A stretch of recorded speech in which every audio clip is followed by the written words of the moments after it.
Hola y bienvenidos a una nueva edición de Patria Grande. Yo soy Enrique Roblunsky, aquí conmigo Juan Carlos Pocho Salcedo.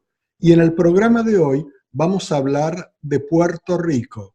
Puerto Rico, que es un estado no incorporado dentro de los Estados Unidos.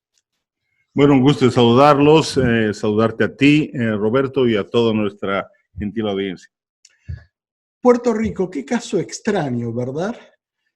Puerto Rico, los ciudadanos de Puerto Rico, los habitantes de Puerto Rico, son ciudadanos norteamericanos, sin embargo, no cuentan con todos los derechos que los ciudadanos norteamericanos tienen. Desde ya que Puerto Rico no es un estado más de los Estados Unidos, sino que tiene una relación de Commonwealth, tiene una relación de dependencia, pero no tiene representación en el Congreso de los Estados Unidos y no tiene tampoco la capacidad de votar. Bueno, el drama de Puerto Rico es que ha estado en esa condición un poco mejor, un poco peor, según mis datos, desde 1593, que fue cuando España colonizó la isla de Puerto Rico. Y en 1898 pasa a ser parte de los Estados Unidos como un botín de guerra de la guerra entre los Estados Unidos y España.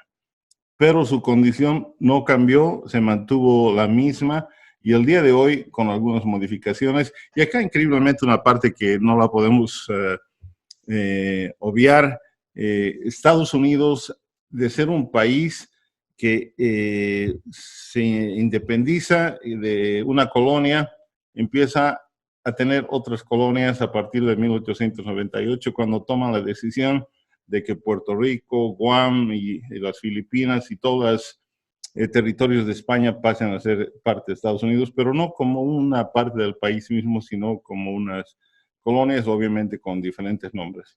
Así es, tienes razón. ¿Y qué te parece si antes de seguir escuchamos un poco las declaraciones en el Congreso de los Estados Unidos y también declaraciones de representantes de Puerto Rico del Partido Independentista?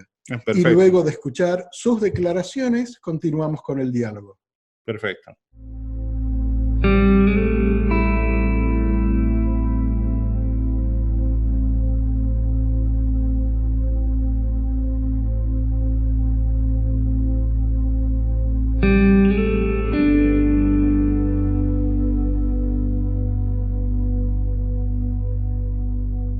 The United States has been screwing Puerto Rico for over 100 years, and this is just the latest, most disgusting chapter.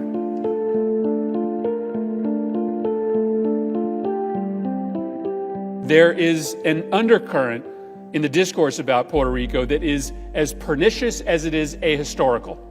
You'll hear people like President Trump say that Puerto Ricans are wholly responsible for the financial mess that they find themselves in, and Puerto Rico should just pull itself up by its bootstraps. The rewriting of history ignores the fact that the federal government and Congress, we've had our hands tightly wrapped around those very bootstraps since 1898. Puerto Ricans didn't ask to be part of the United States. We acquired the island.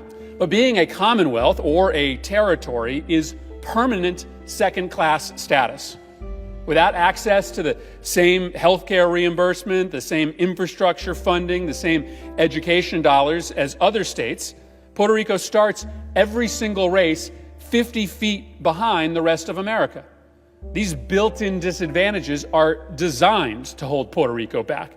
They have been in place for 100 years to keep Puerto Rico from being a true economic competitor with the mainland.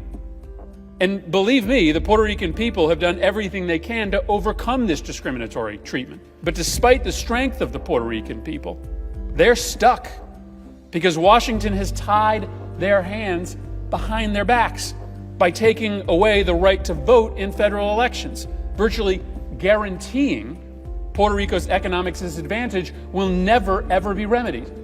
It's a black hole from which Puerto Rico and the other 4 U.S. territories can never escape. Congress should give Puerto Rico every cent that they need, and I'm glad that we came together this week to approve the latest round of emergency aid. But it's long past time that we address the second-class treatment that we have given the people of Puerto Rico for decades. Poco después de la invasión estadounidense en el 1898, apenas 2 años después, para 1900, una de las primeras medidas adoptadas por el imperio estadounidense en Puerto Rico fue la devaluación de la moneda local. Así que un día los puertorriqueños y puertorriqueñas se levantaron siendo la mitad de ricos de lo que eran anteriormente. Eso permitió el proceso mediante el cual las empresas estadounidenses latifundistas comenzaron a adquirir a precios ridículamente bajos grandes extensiones de terreno que dieron paso al monocultivo de la caña, que generó a su vez una industria tremendamente opresiva para los trabajadores puertorriqueños. Ante la incapacidad de sostener un régimen que garantizaba la absoluta miseria, comenzó en Puerto Rico para los años 40 un proceso de industrialización que cambió al patrono latifundista cañero por el patrono también estadounidense de cierto tipo de industrias. El resultado es que ya entrado el siglo XXI, todavía en Puerto Rico existe una cultura de privilegio al capital estadounidense que permite que en un país económicamente deprimido, con una deuda pública absolutamente impagable de 72 mil millones de dólares, las empresas extranjeras en Puerto Rico se llevan en dividendos, en ganancias y en intereses 36 mil millones de dólares de aquí a los Estados Unidos, por los cuales tributan una cantidad realmente irrisoria. Así que todo el sistema de dominio político en Puerto Rico ha estado asentado también sobre el dominio económico que permite, por ejemplo, o que nos obliga, mejor dicho, en Puerto Rico no podemos comerciar libremente con ningún otro país. Nos obligan las leyes de los Estados Unidos, como la ley de cabotaje, que nos obliga a utilizar la marina mercante de los Estados Unidos, que es la más cara del mundo y que entorpece además el sabio diseño de rutas comerciales. Venimos obligados por la cláusula de comercio interestatal en los Estados Unidos, que quiere decir que aquí se puede establecer cualquier empresa estadounidense sin ningún tipo de cortapisas. Uno de los efectos de esa política de protección a los intereses estadounidenses ha sido la aniquilación del comercio local debido al establecimiento en nuestras islas de grandes comercios estadounidenses que eliminan, sacan del panorama al capital puertorriqueño. Así que en realidad nuestro vínculo de subordinación a los Estados Unidos, lejos de ser una vía a la prosperidad, lo que ha generado es pobreza y un estado de beneficencia que hoy en Puerto Rico ha producido que apenas el 40% de los hombres y mujeres que viven en este país participan del mercado laboral y de hecho más de la mitad de los puertorriqueños viven bajo el nivel de pobreza. Pocho, qué interesantes estas declaraciones, ¿verdad? La aceptación de que Puerto Rico es un ciudadano de segunda dentro de lo que es los Estados Unidos. Y mientras estaba escuchando a estas declaraciones que acabamos de ver y escuchar, pensaba en qué distinto que ha sido en la historia de los Estados Unidos el caso de Hawái. Piensa que Hawái es una isla, está mucho más alejada del continente norteamericano que Puerto Rico, y sin embargo Hawái es un estado con todos los derechos de un estado norteamericano. Bueno, tal vez dos elementos importantísimos. Hawái hasta el día de hoy mantiene una posición estratégica militar importantísima para proyección de los Estados Unidos en el Océano Pacífico. Claro. Eso por una parte. Eso por una parte es cierto, pero si nos remontamos tiempo atrás, Puerto Rico fue muy importante durante la Guerra Fría como una base adelantada, muy pero muy cerca también de Cuba. Evidentemente. Sin embargo, yo creo que para ese momento, y hablamos de 1959 para adelante, ya se había consolidado la posición de Puerto Rico por casi desde el siglo anterior. 50 años, 50 años, fácilmente, ¿no? Como colonia. Como colonia. ¿Y por qué será que los habitantes de Puerto Rico en sucesivas elecciones, donde se les dio la oportunidad de decidir su futuro, eligieron seguir bajo el mandato norteamericano en lugar de independizarse, como tantos otros países en toda Centroamérica y Latinoamérica? Yo creo que, entre otras cosas, y tal vez en Puerto Rico, no, con seguridad en Puerto Rico tienen diferentes opiniones y pueden explicarlo mejor, pero yo creo que es el producto de la Guerra Fría, donde todo movimiento independentista, movimientos nacionalistas que se dieron en Sudamérica, que se dieron en Centroamérica, desde luego en Puerto Rico, fueron vistos como un movimiento hacia la izquierda, una alineación con el bloque en esa época soviético, si me permito decir. Entonces, fue altamente combatido por los Estados Unidos bajo esa premisa, y también mucha gente en Puerto Rico pensó que cualquier desconexión con Estados Unidos significaba inmediatamente entrar a otro bloque. Puede ser, tienes mucha razón.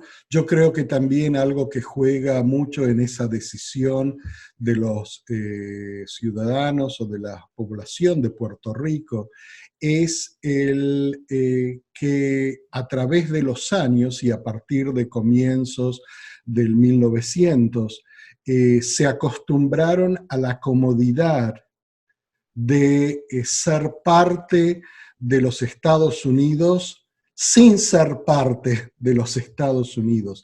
Creo que eso les ha traído una comodidad económica en un comienzo, les ha traído una comodidad política de poder decir que ellos eran ciudadanos de los Estados Unidos. De hecho, hay muchos ciudadanos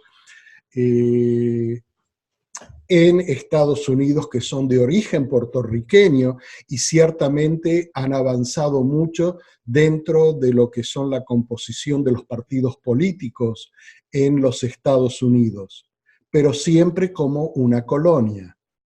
Evidentemente, y por otra parte, a lo que tú con mucho acierto nombrabas, yo creo que Puerto Rico, por alguna razón, no se abrazó de la llama de la independencia, al margen de lo que fue, porque, digamos, en Latinoamérica, digamos, países con riquezas muy grandes para la colonia española, comenzando el año 1909, se levantaron y dijeron hasta aquí basta, y empezamos a ser dueños de nuestro propio destino, ¿no? Y así sucesivamente, con éxito o sin éxito, decidieron tomar una decisión de independencia al margen del costo que podría ser. Puerto Rico no lo hizo así. Sí, efectivamente. Ahora, algo muy curioso, y me gustaría saber qué piensas tú de esto, es que la población de Puerto Rico que viene a los Estados Unidos, que tiene una larga trayectoria, principalmente en lo que es el estado de Nueva York y la Florida, donde tienen mucha influencia, se vuelca a la política de los Estados Unidos y en su gran mayoría se vuelcan al Partido Republicano. Sí. Y son grandes defensores de lo que son las políticas del Partido Republicano, que nunca consideró como una opción históricamente la independencia o el integramiento de la isla de Puerto Rico como un estado más. ¿Por qué? Bueno, porque es una diferencia sin distinción a mi criterio, porque los demócratas nunca tampoco han considerado abrazar las aspiraciones de Puerto Rico. Entonces, yo creo que ambos tienen el mismo desafío, la misma política. La política nacional de Estados Unidos hasta el momento es de no incorporar Puerto Rico. Sin embargo, ¿por qué los puertorriqueños abrazaron el Partido Republicano? A mí me parece porque existe una distinción entre ser socialmente conservadores y políticamente, digamos, liberales, ¿no? Y viniendo de una tradición hispana, de una tradición española, yo creo que pesó mucho el que en ese país se identifique más en cuanto a valores sociales con los conservadores republicanos. Es muy probable que sea así. Y algo curioso también que ocurre es que en Estados Unidos nosotros vemos representaciones de todos los distintos países latinoamericanos, en todos los estados Sí, de es los así. Estados Unidos. Y los puertorriqueños que viven en Estados Unidos, nuevamente, pocas veces no se puede hacer unas declaraciones que incluyan a todos, pero mayormente no se identifican con el ser latinoamericanos o con el ser centroamericanos, aunque hablen español. Totalmente de acuerdo. Cuando están en Estados Unidos, es más, se sienten como ciudadanos de Estados Unidos, que lo son, ¿verdad? Pero se sienten como algo más que el resto de los ciudadanos que provienen de otros países latinoamericanos. ¿Y qué desconexión acá, a mi criterio, y como latinoamericano, a mí me sorprende porque los cubanos no tienen esa percepción. Los cubanos, para bien o para mal, se sienten todavía Siguen latinoamericanos. siendo cubanos, Cubanos siguen siendo latinoamericanos. Exacto, sí, sí, sí. Es muy común, por ejemplo, en los Estados Unidos, que familias de Puerto Rico que han emigrado a este país, nuevamente, principalmente en el estado de Nueva York, en la ciudad de Nueva York, donde hay muchísimos puertorriqueños, las distintas generaciones hablan inglés y van perdiendo el uso del español. Exacto, exacto. Es que aquí hay una cuestión, creo que es ya inscrito en el DNA puertorriqueño, que su destino es con los Estados Unidos. Y entonces fíjate lo paradójico de esta situación, porque cuando ocurre el huracán María, por ejemplo, hasta hoy en día, 2 años ya han pasado así, del huracán María, y sin embargo la isla sigue destruida. Algo que nunca hubiera pasado en ninguna época pasó con ningún estado dentro de los Estados Unidos. La ayuda no fue suficiente, la ayuda llegó tarde, las deudas se acumularon, Puerto Rico económicamente está en una situación insostenible en donde en cualquier momento se quiebra todo el orden social y económico de la isla. Y sin embargo, es como que aquí en los Estados Unidos no hay reacción ni hay entendimiento de lo que está ocurriendo. Y en la isla, la población, hay pasividad. Y por otra parte, y quisiera escuchar de mis amigos puertorriqueños, no existe una mística dentro de los Estados Unidos a nivel político, una decisión política de avanzar más en incorporar a Puerto Rico como estado número 51, ¿no? Entonces, esa brecha se mantiene, a veces un poco más pequeña, un poco más grande, pero se mantiene y creo que no es buena ni para Estados Unidos de Norteamérica ni para Puerto Rico, porque Puerto Rico, teniendo la proximidad, teniendo la relación con Estados Unidos, se pensaría que sería una potencia dentro de las potencias de habla hispana. Tiene todo para hacerlo y sin embargo no se anima. Una última pregunta para que redondeemos este tema. ¿Crees que en algún momento en este siglo XXI de grandes transformaciones tanto un gobierno democrático o un gobierno republicano vuelvan a abrirle las puertas a una nueva votación a Puerto Rico, o esa puerta ya ha sido abierta y cerrada para siempre? Pienso que todo es posible.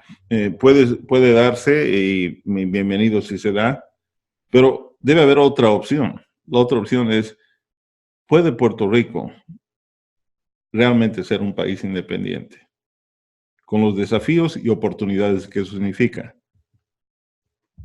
Y en esa nota concluimos esta conversación sobre Puerto Rico, el Estado norteamericano que nunca fue. Y volvemos en otra nueva entrega de Patria Grande. Gracias por estar con nosotros. Muchas gracias, Pocho. Y hasta la próxima. Hasta la próxima.